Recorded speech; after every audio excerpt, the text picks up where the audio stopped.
Olá, meu nome é Maria José de Filgueiras Gomes, eu sou professora da Universidade Federal Rural de Pernambuco e sou da área de Química Analítica. Gostaria inicialmente de agradecer o convite em estar participando da Feira de Profissões 2024 do programa Futuras Cientistas. É um prazer imenso estar aqui com vocês e agora eu vou iniciar a apresentação. Bom, falando um pouco da minha formação, eu sou graduada em licenciatura em Química pelo UFPE, tenho mestrado em Eletroquímica e doutorado em Química Analítica.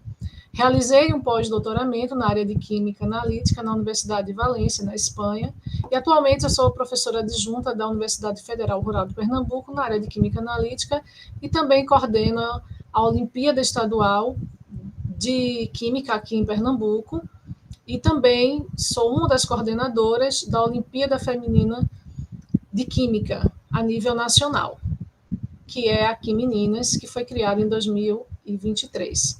Atualmente também trabalho no desenvolvimento e aplicação de métodos analíticos, com ênfase na análise de elementos, traço, preparo de amostra e aplicação de técnicas espectroanalíticas. Bom, nunca eu pensei em ser química quando eu estava cursando, né, o ensino fundamental e o ensino médio. Embora eu tirasse boas notas e gostasse bastante de ciências, eu não imaginava o que era uma profissão de química. Mas aí, quando eu recebi um livro de presente de um professor de biologia, quando eu cursava o segundo ano do ensino médio, eu passei a ter um interesse maior por química. E eu me lembro de ficar muitas horas estudando esse livro, resolvendo as questões, e me empolgava muito. Então, eu comecei a despertar esse interesse, começou a despertar esse interesse depois que eu recebi esse livro. E no vestibular, no primeiro ano que eu tentei o vestibular, eu não fui aprovada, mas era algo que eu estava determinada a fazer. E aí eu tentei novamente o vestibular, pela segunda vez também não fui aprovada, e somente na terceira que eu consegui a aprovação. Bom, e aí durante a graduação, o curso escolhido foi licenciatura em Química. Embora eu não soubesse muito como era o curso, eu decidi cursar licenciatura em Química por eu já ter uma ideia de como era um professor de Química e gostar da disciplina, mas até então eu não sabia, por exemplo, que existiam outras áreas também que eu poderia fazer, outros cursos de Química, como bacharelado em Química, Engenharia Química, Química Industrial. Mas era algo que não tinha muito esse conhecimento, os professores também não comentavam muito sobre esses cursos, e eu não fiz nenhuma visita também à universidade para poder conhecer. E quando eu ingressei no curso da licenciatura, eu pude começar a entender como funcionava esse curso da licenciatura. E aí, inicialmente, eu trabalhei numa biblioteca de Química e Física, e em seguida eu já ingressei, né, como bolsista de iniciação científica na área de Química Orgânica. Bom, e a partir dessa primeira iniciação científica, eu senti a necessidade de conhecer outras áreas e fui fazer uma segunda iniciação científica, né, nesse período da minha graduação, nesses 4 anos e meio, e eu fui tentar na área de Química Analítica.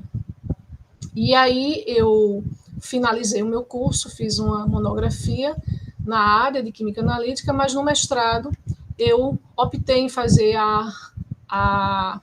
na área de Eletroquímica, pois o meu professor ele não poderia mais continuar na universidade, então naquele momento eu não tinha outras opções. E após os 2 anos de mestrado, eu tentei um doutorado na mesma Universidade Federal de Pernambuco, e finalmente eu consegui trabalhar com a área que eu mais me identificava, que era a Química Analítica. Durante o doutorado, eu fiquei um período de 6 meses na Espanha para publicar alguns trabalhos científicos, e depois eu retornei para o Brasil, defendi a tese de doutorado e voltei em seguida para a Espanha para fazer um pós-doutorado durante um período de 8 meses. E foi um período bastante enriquecedor e muito desafiador, pois eu me deparei com muitas técnicas que eu não conhecia, e eu também passei a ter uma autonomia muito grande no laboratório, tendo em vista que haviam muitos estudantes estrangeiros nesse laboratório, e a gente tinha uma liberdade também de fazer algumas atividades que aqui no Brasil são atividades mais complicadas para se fazer. Então, eu comprava reagentes junto com o laboratório, eu trabalhava até muito tarde, né, por questões de segurança aqui no Brasil, a gente, né, não pode muitas vezes ficar até muito tarde no laboratório. Então, eu trabalhei muito nesse período.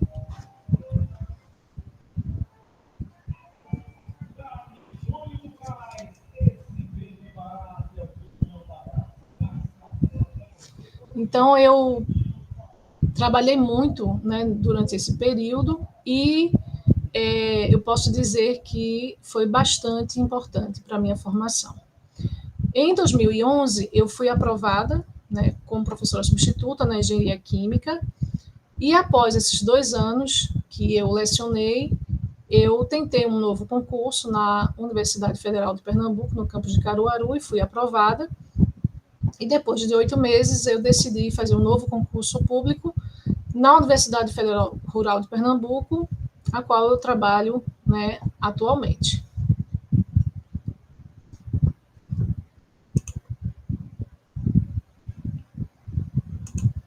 Bom, e se me perguntarem qual foi a minha maior inspiração, as minhas orientadoras e professoras que me mostraram que eu era capaz de ser uma cientista e que eu poderia, sim, fazer um mestrado, fazer um doutorado e ser uma profissional na área de química, eu acho que isso foi primordial. Eu também tive excelentes professoras durante o meu ensino fundamental e o ensino médio, e isso também contribuiu bastante. E eu percebi que eles acreditaram até mais do que eu, por exemplo, né, no meu potencial. E isso foi fundamental para que eu não desistisse e que eu continuasse. E se me perguntarem, é possível qualquer garota ter a mesma profissão? Eu posso dizer que sim. Eu acho que é totalmente possível, e eu acho que o programa Futuras Cientistas proporciona isso, onde as estudantes, as meninas conseguem visitar laboratórios, conseguem fazer projetos de pesquisa e se enxergarem nessa profissão, que não é uma das profissões, né, mais escolhidas por nossos jovens. Então, eu acho que é sim possível, mas é necessário muita determinação, coragem, e a gente precisa incentivar, né? Nós, professores, as instituições de ensino, precisam incentivar a participação de meninas, desde jovens, nas áreas de ciência, tecnologia, engenharia, matemática, química, física e tecnologia da informação. Bom, e o que faz uma professora universitária? Um professor universitário forma novos profissionais e produz conhecimento, né? Além disso, as atividades que um professor universitário faz, que um professor universitário possui, são muitas atividades, muitas atribuições. Eu coloco aqui as principais, como preparar aulas para graduação e pós-graduação, preparar provas, separar boa parte do seu tempo para atender alunos da graduação, muitos dos quais desenvolvem trabalhos de iniciação científica, que são os projetos de pesquisa, ou pode ser também projetos de extensão ou de ensino, ou que estão escrevendo a monografia, que é aquele trabalho de conclusão de curso. Orientamos também estudantes de mestrado e doutorado, escrevemos projetos de pesquisas e artigos científicos, desenvolvemos pesquisas acadêmicas, criamos laboratórios, núcleos e grupos de estudos, organizamos seminários, congressos e colóquios, participamos de bancas de avaliação e seleção que podem ocorrer dentro ou fora de sua instituição, realizamos atividades administrativas como cargos de coordenação e chefes de departamentos, Participamos de reuniões de colegiado, de comissões acadêmicas, ministramos palestras e cursos em congressos. Eu costumo dizer que professor universitário, assim também como outros professores que ministram aula no ensino médio, são profissões que nós levamos muito trabalho para casa. Então, não é apenas ministrar uma aula e estar presente na escola ou na universidade. A gente leva muito trabalho para casa e isso requer uma dedicação muito grande na nossa profissão. Bom, e como se tornar, então, uma professora universitária, né? No caso das universidades federais e estaduais também, o ingresso na carreira se dá por meio de concurso público, que pode ser realizado para preenchimento de uma vaga efetiva, que é chamada professor adjunto ou professor assistente, ou para uma vaga temporária, que é um professor substituto. A vaga, então, contempla uma área específica, por exemplo, no caso de um curso de química, os editais podem abrir vagas para química orgânica, química inorgânica, química analítica ou ainda fisicoquímica. E é comum as universidades exigirem uma titularidade mínima de doutorado e com sólida experiência acadêmica e produção científica. Ou seja, o candidato deve ter concluído a graduação, em geral 4 anos, podendo ser licenciatura em Química, bacharelado em Química, Química Industrial, Engenharia Química. E mestrado, que são 2 anos. E o doutorado, que em geral são 4 anos, tá? Esses cursos exigem que o aluno realize trabalho de pesquisa e produção de conhecimento científico. E é nessa trajetória que as bolsas de pesquisa científica, especialmente as financiadas pelo governo federal ou estado, fazem toda a diferença. Então, a gente sempre aconselha um estudante, quando ingressa na universidade, que ele inicialmente já comece a participar de grupos de pesquisa, fazendo os seus projetos, desenvolvendo sua pesquisa na universidade, porque isso já vai enriquecer esse currículo, onde o estudante, quando termina a sua graduação, e já está com trabalhos publicados, e já tem atividades de extensão, isso tudo vai ajudar muito, né, para que esse profissional, no futuro, possa ter um conhecimento maior. Bom, continuando, outros cursos podem ser considerados um diferencial, dependendo do edital, mas não substituem a formação acadêmica. Estão nessa categoria as pós-graduações lato sensu, que são as especializações, os cursos livres, tanto os presenciais como os virtuais, cursos de extensão e de línguas. O pós-doutorado, mesmo não sendo um título, também pode ajudar e muito em alguns casos. Dominar pelo menos uma língua estrangeira costuma ser fundamental para a carreira, uma vez que será necessário ler materiais produzidos por pesquisadores estrangeiros que não foram traduzidos para o português. As seleções para entrada nos mestrados e doutorados já costumam incluir prova de línguas, em geral, em inglês. Então, eu já aconselho também um estudante participar desses cursos. Muitas universidades federais oferecem cursos, a própria universidade, para que o estudante já possa ter contato com a língua estrangeira. As etapas do concurso nem sempre são iguais, mas em geral contam com prova escrita, a partir de temas previamente conhecidos, mas que são sorteados apenas na hora da prova. A análise de títulos também é uma das etapas. Isso aqui eu coloco de uma forma geral, né? Cada concurso tem a sua especificidade.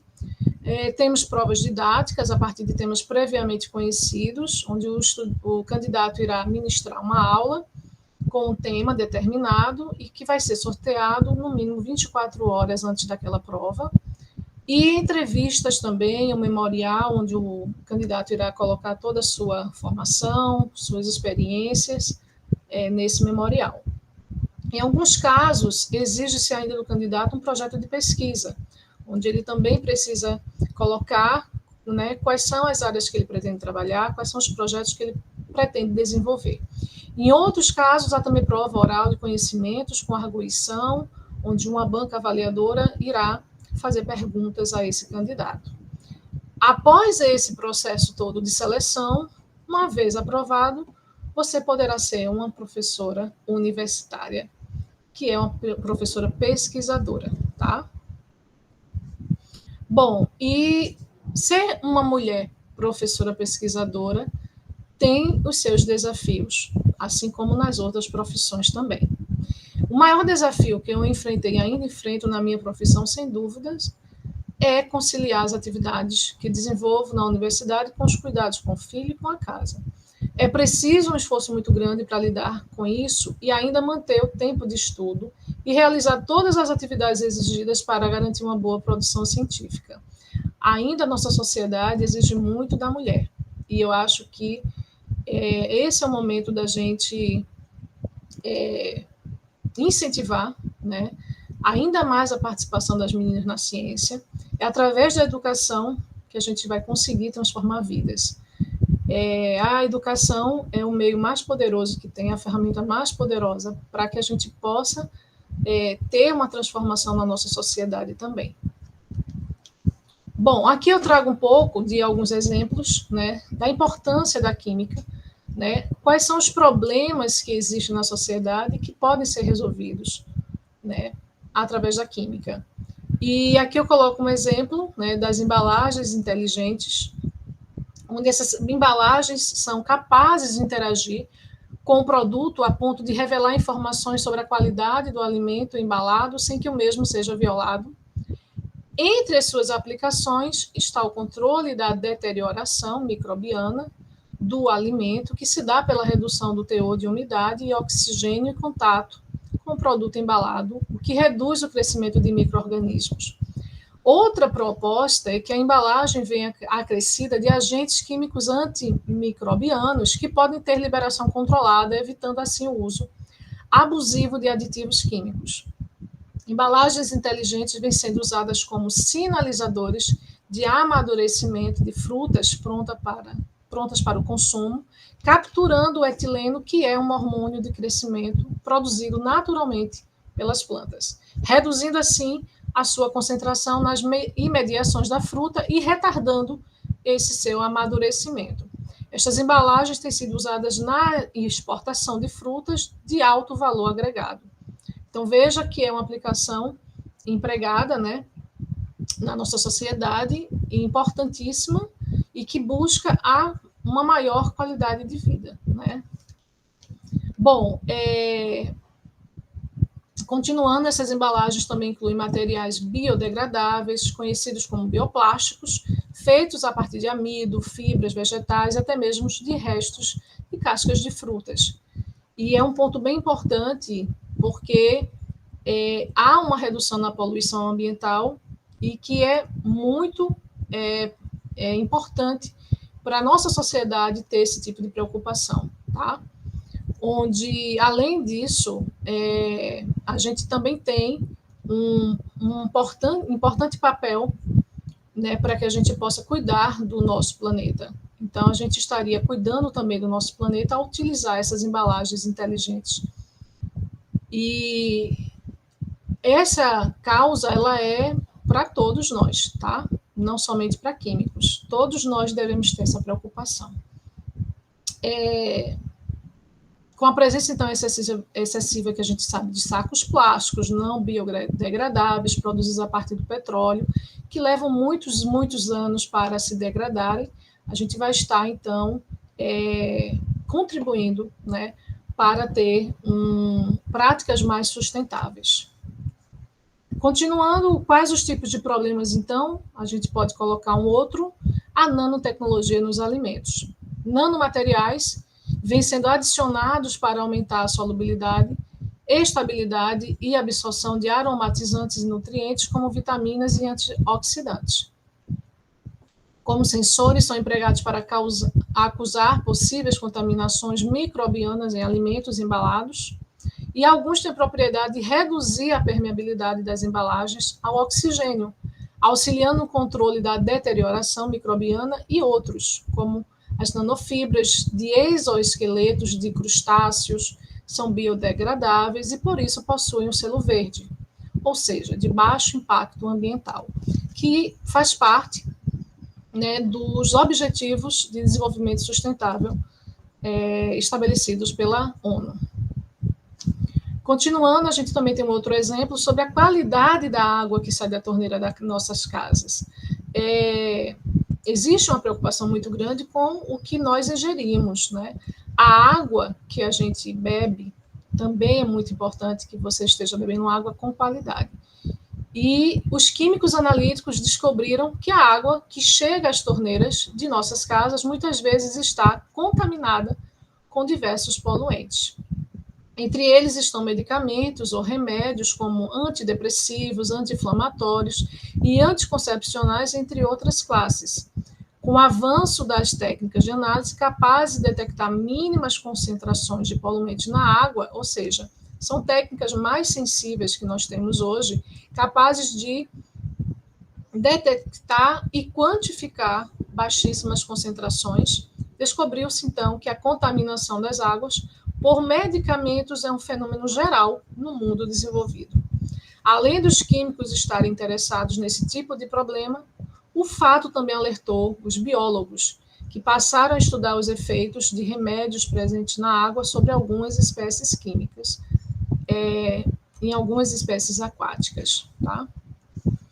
E um químico analítico, né? O que seria a química analítica? A química analítica é o ramo da química que envolve a separação, identificação e determinação das quantidades, ou no caso, concentrações relativas dos componentes de uma amostra. A química analítica qualitativa vai revelar, então, a identidade química das espécies em uma amostra, tá? Ou seja, nos dizer quais são as substâncias que estão ali. E a quantitativa estabelece a concentração relativa de uma ou mais espécies, que são os analitos, em termos numéricos, em uma amostra. Pois, dependendo dessas concentrações, nós podemos dizer, por exemplo, se há ou não risco de ter uma alta toxicidade proveniente dessas substâncias, tá? Bom, e o que eu faço na prática? Né, eu desenvolvo métodos analíticos para a determinação de metais em amostras ambientais e alimentos, buscando métodos que sejam sensíveis, que sejam eficientes para a determinação de concentrações nessas amostras. No doutorado, também desenvolvi trabalhos na área de química forense e em alimentos, onde eu determinei, por exemplo, o teor de cocaína em amostras apreendidas pela Polícia Federal, utilizando o método de Scott com detecção espectrofotométrica visível, na região do visível. Também trabalhei na detecção de resíduos de disparos de armas de fogo por meio de espectroscopia de emissão em plasma induzido por laser, e a determinação de mercúrio em arroz, utilizando a técnica espectrometria de fluorescência atômica com geração de vapor frio.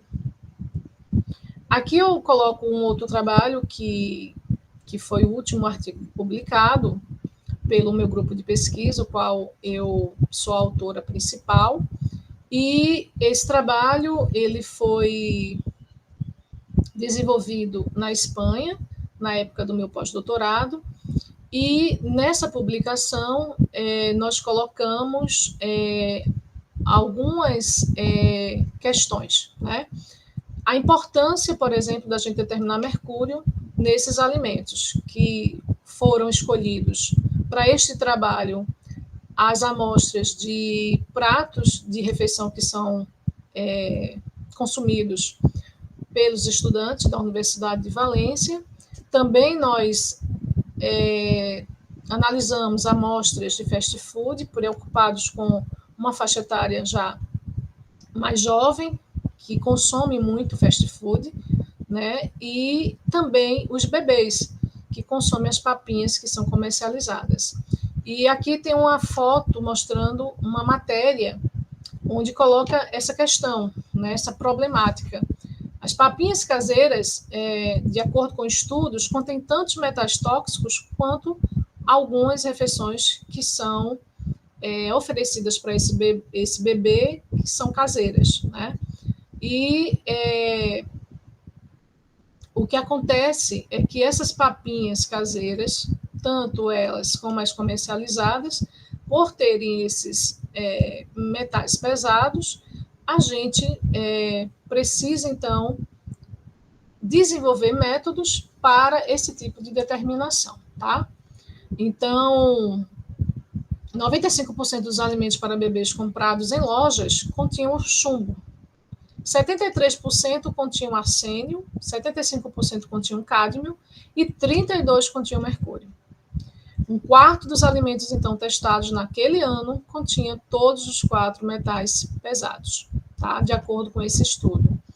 E banana era um dos alimentos menos contaminados, entre esses que foram estudados, e a gente, então, decidiu fazer a determinação em amostras que são amostras de diversos tipos de papinhas de bebê, por exemplo, e com variedades também nesses pratos que são comercializados na universidade, onde o estudante consome, no restaurante universitário, e a gente, então, verificou nesse trabalho que o prato que apresentava, por exemplo, o peixe, que é o atum, foi o que apresentou o maior teor de mercúrio, que estando muito acima do que diz a legislação. Então, qual é a importância da gente determinar esses metais?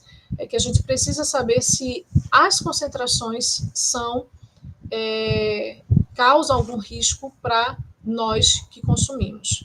Essa é a maior preocupação. Se a população está consumindo alimentos que são contaminados e se essa concentração for acima do permitido, tá? Bom, e o que faz um químico, né? Além disso que eu coloquei para vocês. Um químico, ele é um profissional que estuda a composição, estrutura e propriedades das substâncias, bem como as transformações químicas e as interações entre os elementos. E atua em diversos setores, como industrial, onde os químicos desempenham um papel crucial na produção de uma ampla variedade de produtos, desde materiais plásticos e têxteis até medicamentos e alimentos. A pesquisa e desenvolvimento, onde muitos químicos trabalham em laboratórios de pesquisa, onde desenvolvem novas substâncias, processos e tecnologias que beneficiam a sociedade. Na área de ensino, onde químicos também podem ser professores em escolas, universidades e instituições de ensino técnico, compartilhando seu conhecimento, formando novos profissionais na área de química. E meio ambiente, onde os químicos atuam no monitoramento e controle da qualidade da água, solo e ar, auxiliando na preservação do meio ambiente e na redução de impactos ambientais. Os químicos, então, são fundamentais para o avanço da ciência e da tecnologia, contribuindo significativamente para a melhoria da qualidade de vida das pessoas. Além disso, esses profissionais são responsáveis por inovação, onde os químicos desenvolvem novos materiais, processos e soluções que impulsionam a inovação em diversos setores da economia. Saúde e bem-estar, a indústria farmacêutica e cosmética depende do trabalho dos químicos para desenvolver medicamentos e produtos de higiene e beleza que promovem a saúde e o bem-estar das pessoas, e também na sustentabilidade, onde os químicos desempenham um papel essencial na busca por soluções sustentáveis, como a criação de materiais biodegradáveis e processos produtivos mais limpos. Aqui eu mostro algumas imagens, né, de um químico trabalhando no laboratório. Então, você tem essa opção, né? É um curso que é uma área, né? Porque são vários cursos que a gente tem de química, como eu citei, mas é uma área bastante ampla que você pode atuar em diversas, né, áreas, em diversos setores. No processo produtivo, por exemplo, nas estações de tratamento de água e efluente, que são importantíssimas, né? E as indústrias precisam, o shopping center precisa também, né? Tudo que se trata de tratamento de água e de efluentes precisa de um químico. No P&D, que é pesquisa e desenvolvimento, manipulação de fórmulas, armazenamento de produtos químicos, enfim, né? Há uma gama aí de variedades onde você pode escolher a área que você tem mais afinidade. E aqui eu trago para vocês dados da presença feminina, né? Onde as mulheres dominam nas fases iniciais das carreiras científicas, como os programas de pós-graduação, que 52% são mulheres, mas tornam-se minoria 42% em cargos como professores universitários. Em cargos de grande reconhecimento, como membros do Conselho da Academia de Ciências, 18% são mulheres, autoria em revistas internacionais reconhecidas e em artigos altamente citados de autoria de cientistas brasileiros apresentam baixa representatividade feminina. As posições de liderança em sociedades científicas e agências de fomento são alarmantes, cerca de 6% são de mulheres.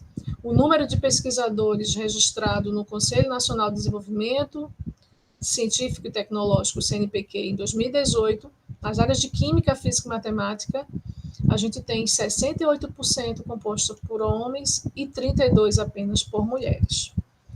As vencedoras do Prêmio Nobel, verifica-se que dos 904 cientistas premiados, entre 1901 e 2018, apenas 51 foram mulheres, que representam somente 5,6%. Para a área de Química, do total de 181 premiados, apenas 5 são mulheres, que seria menor ainda, 2,8%. Mulheres representam apenas 28% dos graduados em engenharia e 40% dos graduados em ciência da computação e informática. Embora representem 33,3% de todos os pesquisadores, apenas 12% dos membros das academias de ciências nacionais são mulheres.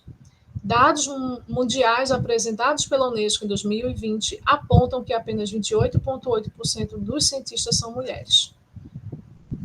Aqui eu coloco alguns dados sobre a presidência de mulheres nessas importantes agências de fomento, como na Sociedade Brasileira de Ciência, Sociedade Brasileira de Química, no Conselho Nacional de Desenvolvimento Científico e Tecnológico, na Coordenação de Aperfeiçoamento de Pessoal de Nível Superior, que é a CAPES, ou seja, os principais órgãos que a gente sabe que são importantes para a ciência no nosso país, a gente tem um número muito pequeno de mulheres que são presidentes. Mas a gente percebe que estamos avançando, né? Mesmo que não seja algo que nós desejamos, ainda precisa avançar muito mais, mas eu percebo, sim, que há uma mudança lenta, mas que com esse incentivo que a gente sabe que o programa Futuras Cientistas, né, impacta na vida de muitas meninas, a gente acredita que isso vai melhorar bastante, né? Bom, então aqui eu trago esses números, né, onde, por exemplo, na Sociedade Brasileira de Química, a gente teve, no ano que foi realizado esse estudo, apenas uma mulher, ela assumiu o cargo de presidente. Hoje é uma mulher atualmente que atua como presidente da SBQ, que é a professora Shirley, da Universidade Federal do Paraná. A próxima presidente também será uma mulher. Então, a gente já está, né, avançando. Aqui são alguns percentuais também que a gente percebe que há uma diferença de regiões no nosso estado, do nosso país, onde alguns estados e algumas regiões, né, possuem características diferentes. Vocês podem perceber aqui, por exemplo, que coordenadoras de graduação, né, a região norte é uma região que tem menos mulheres que assumem esse cargo. Como coordenadora de pós-graduação, a gente também tem um número muito pequeno na região norte. E a gente percebe a diferença da região Nordeste para a região Sul, por exemplo. Então, a gente vê características diferentes, né? Onde 26% apenas de mulheres são reitoras, 32% são coordenadoras de pós-graduação e 42%, né, são mulheres que coordenam a graduação, cursos de graduação. Esse estudo foi realizado pela professora Elisa, que é da Universidade Federal do Paraná. Aqui a gente também tem o percentual de mulheres que são docentes, professoras de química nas universidades, onde a gente tem aqui números, por exemplo, na região norte, que equivale a 39%, são mulheres que ministram aula na graduação, e 34% são de mulheres que ministram aula na pós-graduação na região norte. Quando a gente vai comparar com a região Nordeste, há um aumento, onde 45% são mulheres e 43% são mulheres na pós-graduação. Aqui eu falo um pouco sobre as Olimpíadas que eu tenho trabalhado desde 2019.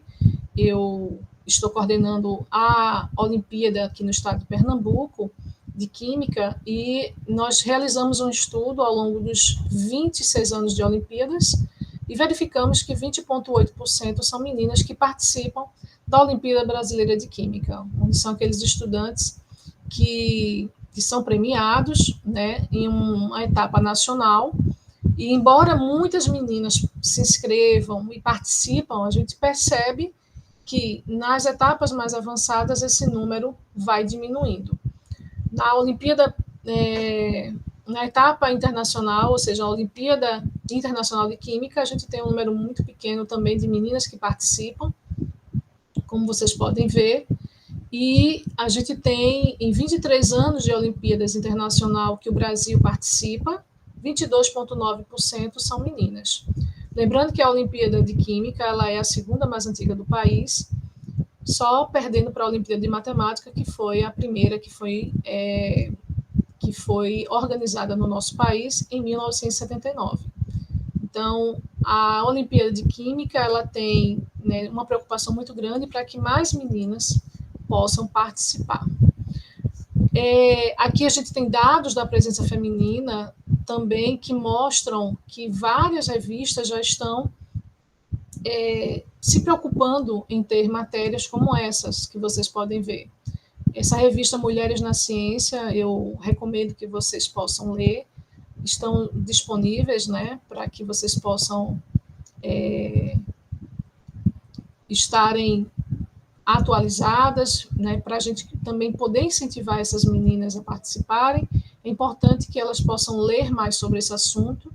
A revista Galileu também fala sobre o lugar de mulher na ciência. Então, vocês veem que há essa preocupação que há anos atrás a gente não via. E como é que nós conseguiremos avançar? Através de políticas públicas, por meio de ações que estimulam e apoiam estudos sobre gênero, visando aprofundar o conhecimento sobre o tema, e que incluem seminários e premiações de reconhecimento à atuação científica das mulheres. O programa Futuras Cientistas é um programa que tem impactado a vida de muitas meninas, né? Então, é uma política pública de extrema importância para a nossa sociedade, para o nosso país. Valorizar que mais mulheres estejam nas posições de liderança e sirvam de inspiração e referência para as outras meninas e mulheres é importantíssimo. E a partir do momento que a gente tem mais, né, mulheres assumindo esses cargos, a gente então vai incentivar essas meninas, onde elas vão começar a se enxergar nessa profissão de cientista. E vendo esses exemplos, então, ela vai poder sonhar em um dia ser uma cientista, uma professora, e seguir uma carreira que não é tão comum hoje na nossa sociedade, que não é tão valorizada como deveria.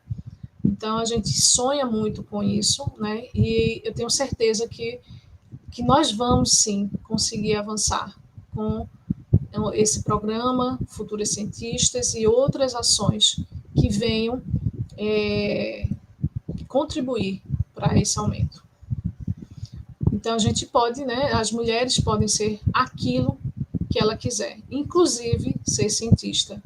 Aqui são fotos, imagens de cientistas que tiveram grande importância, né, e que você que está nos assistindo também poderá estar entre essas mulheres. Bom, aqui eu vou finalizar a minha apresentação, falando um pouco sobre a Olimpíada Nacional Feminina de Química, que eu sou uma das coordenadoras, e em 2023 nós tivemos a primeira edição, que foi um sucesso, é uma Olimpíada gratuita, 43 meninas se inscreveram no país, então devido a essa adesão, né, essa aceitação foi muito grande,